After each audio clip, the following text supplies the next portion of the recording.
ሰላም እንዴት አላችሁ የሻማ አካዳሚ ተማሪዎች? እሺ ዛሬ ይዤላችሁ የመጣው የነን ፊደል ነው። ነብር በሚለው ትይዙልኝና የነን ፊደል ሙሉ እናጠናለን ማለት ነው። እሺ ነ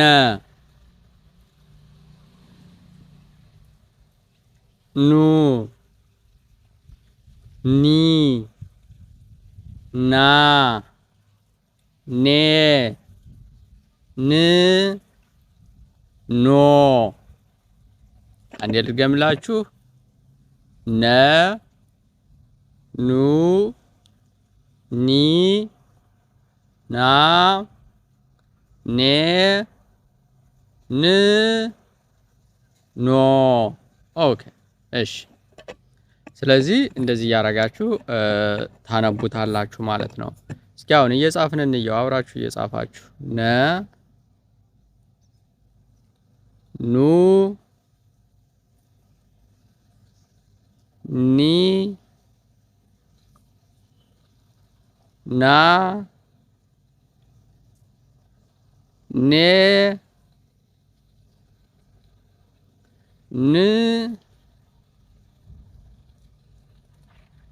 ን ኖ። ኦኬ እንዲህ ያደረጋችሁ እየጻፋችሁ ደፍተራችሁ ላይ ተለማመዱ ማለት ነው። ኦኬ እሺ።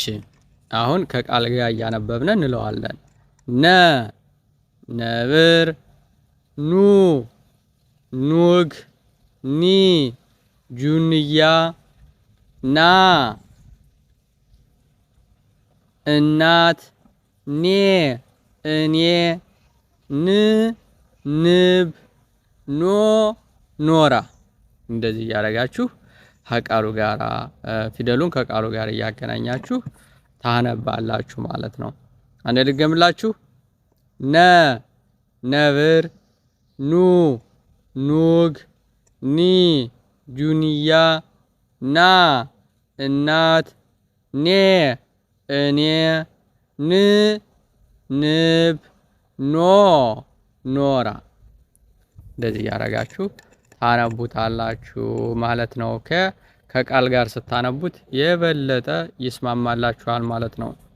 አንድ የመጨረሻ ነ ነብር፣ ኑ ኑግ፣ ኒ ጁንያ፣ ና እናት፣ ኔ እኔ፣ ን ንብ፣ ኖ ኖራ እያደረጋችሁ ታነቡታላችሁ ማለት ነው። አሁን ደግሞ ወደ አረፍተ ነገር እንገባለን ማለት ነው። እነዚህን አረፍተ ነገሮች በትክክል እየጻፋችሁ እያነበባችሁ መለማመድ አለባችሁ። እሺ ነብር እዚያ አለ። ኑግ እዚያ አለ። ጁንያ እዚያ አለ። ንብ እዚህ አለ። ኖራ እዚህ አለ። የኔ እናት እዚህ አለች። አያችሁ አይደለ? በተለይ አዳዲስ ቃላቶችን መለማመድ መቻል አለባችሁ።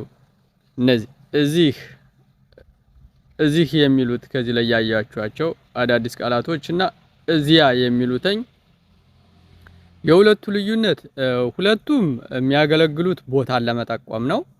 እዚያ ሲባል ግን ከናንተ ሩቅ ለሆነ ቦታ፣ ያ ማለት ከናንተ ቅርብ ላልሆነ ቦታ። እዚህ ስትሉ ደግሞ ለናንተ የሚቀርባችሁ ቦታ ለናንተ የሚቀርባችሁ ቦታ ከሆነ እዚህ ትላላችሁ ማለት ነው። እና የቦታ ርቀትና ቅርበት ነው እዚያና እዚህ የሚያስብለው።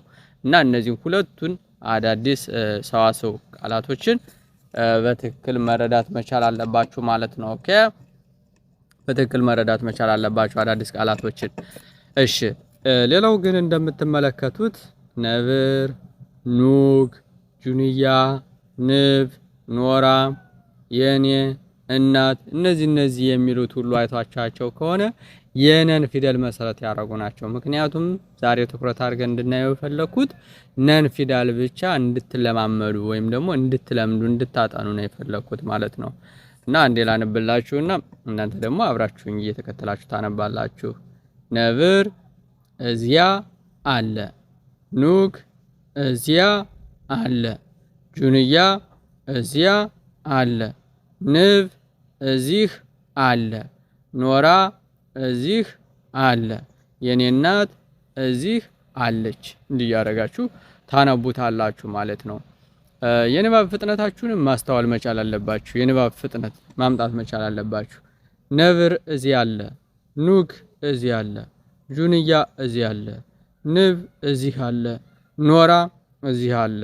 የኔ እናት እዚህ አለች እያላችሁ እንደዚህ እያደረጋችሁ ማንበብ ትችላላችሁ ማለት ነው። አለች ለሴት፣ አለ ለወንድ ለሆነ ነገርና ለነገራቶቹ ለእቃዎች ማለት ነው። አሁን ጁንያ እቃ ነው፣ ግን አለ ነው የምንለው።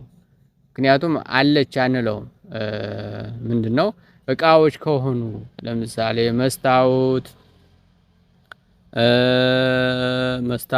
ጾታው ወንድ ነው፣ በወንድ ጾታ ነው የሚጠሩትኝ። እነዚህ ነገሮች በወንድ ጾታ ነው የሚጠሩትኝ። መስታወት፣ ጠረጴዛው አለ ነው የምንለው እንጂ ጠረጴዛይቱ አለች አይባልም። ይሄ ምንድነው ማለት ነው? የጾታ ነው ማለት ነው። ጾታ ላይ ስታስተውሉ ነገራቶቹ ወይም ቁሳቁሶቹ የሚጠሩት በወንድ ጾታ ነው ማለት ነው። ለዚያም ነው አለ፣ ኖራ፣ ኑግ፣ ነብር፣ እነዚህ ነብር ወንዱን ለመግለጽ ማለት ነው። ኖራ፣ እነዚህ እቃዎች ወይም ደግሞ ቁሳቁሶች በሙሉ የወንድ ጾታ ነው የሚሰጣቸው። ማለትም ጾታቸው አለች አይባልም ለማለት ነው። የኔ እናት ለሆነች ግን አለች እንላለን። ሴት ስለሆነች አለ አንልም እናት ለሚለው እና እነዚህ ነገሮችም አብራችሁ እየተረዳችሁ ጾታ ለይታችሁ መጻፍ መቻል አለባችሁ። እና ለነገራቶቹ ሲሆን አንቺ፣ አንተ ወይም ደግሞ የቁሳቁሶቹን በወንድ ጾታ ነው መጥራት ያለባችሁ። እሺ ስጽፉም በወንድ ጾታ አድርጋችሁ ነው መጻፍ ያለባችሁ ማለት ነው። የመጨረሻዬ እንደ ጥያቄና መልስ አሳያችሁና እንጨርሳለን የዛሬውን ትምህርታችን ማለት ነው። ማን ነው? እኔ ነኝ። ነብር በሜዳ አለ? አዎን፣ ነብር በሜዳ አለ። የዮሐንስ እናት እቤት አለች? አዎን፣ እቤት አለች። ይህ መሬት የማን ነው? ይህ መሬት የኔ ነው።